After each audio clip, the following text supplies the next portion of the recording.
Shalom, perkenalkan saya Istambanata Siu, NIM 2319049, Program Studi Pendidikan Biologi, Fakultas Ilmu Sosial, Universitas Kristen Wirawacana Sumba. Dalam video ini, saya akan menjelaskan tentang rantai DNA. Pengertian DNA. DNA adalah asam nukleat yang terletak di dalam inti sel dan berfungsi untuk menyimpan segala informasi makhluk hidup dalam bentuk materi genetik. DNA juga menentukan sifat organisme yang diturunkan. DNA tersusun atas rangkaian nukleotida. Nukleotida adalah gabungan antara gugus fosfat, gula pentosa, dan basa nitrogen.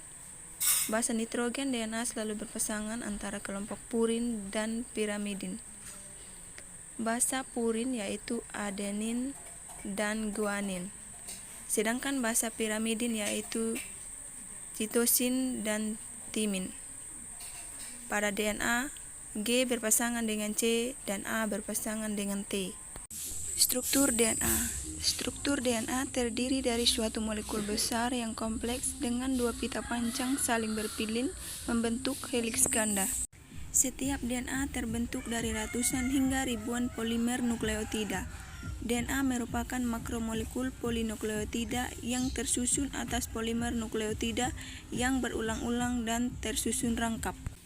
Baik purin ataupun pirimidin yang berkaitan dengan deoksiribosa membentuk suatu molekul yang dinamakan nukleosida atau deoksiribonukleosida yang merupakan prekursor elementer untuk sintesis DNA.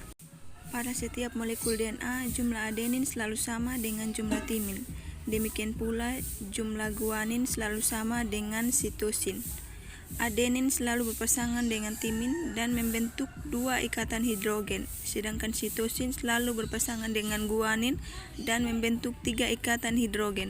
DNA sebagai materi genetik memiliki beberapa fungsi pada tubuh makhluk hidup, yaitu yang pertama yaitu sebagai pembawa informasi genetik.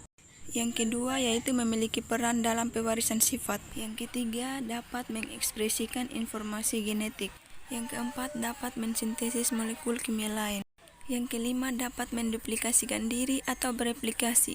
DNA yang terdapat dalam makhluk hidup memiliki sifat sebagai berikut. Yang pertama, jumlah DNA konstan pada setiap jenis sel dan spesies. Yang kedua, kandungan DNA dalam sel bergantung pada sifat ploidi atau jumlah kromosom. Yang ketiga, bentuk DNA pada inti sel eukariotik seperti benang yang tidak bercabang. Dan yang keempat, bentuk DNA pada inti sel prokariotik, plastid, dan mitokondria berbentuk sirkuler. Replikasi DNA atau proses menduplikasikan diri terjadi saat interfase sebelum membelah dengan tujuan agar sel anakan hasil pembelahan mengandung DNA yang identik dengan DNA sel induk.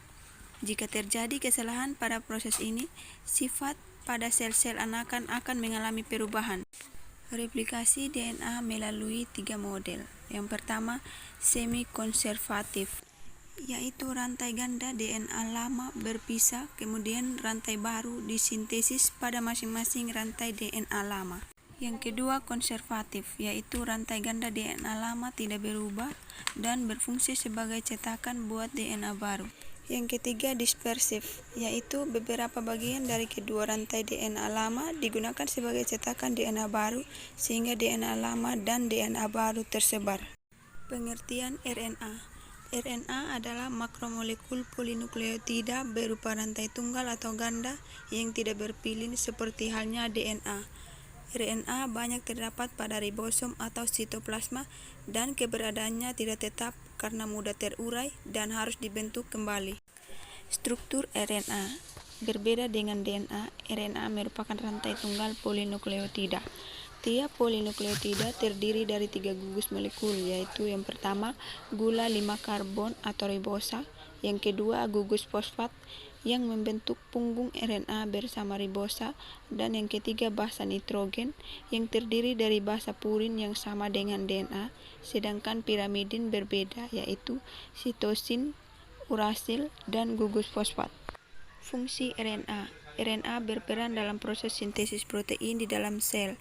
Akan tetapi, pada beberapa jenis virus, RNA berperan seperti DNA untuk membawa informasi genetik. Perbedaan DNA dan RNA. DNA terdiri dari basa nitrogen guanin yang berpasangan dengan sitosin dan adenin yang berpasangan dengan timin. Adapun RNA terdiri atas basa nitrogen guanin yang berpasangan dengan sitosin namun berbeda dengan DNA adenin yang berpasangan dengan urasil. Sekian dan terima kasih.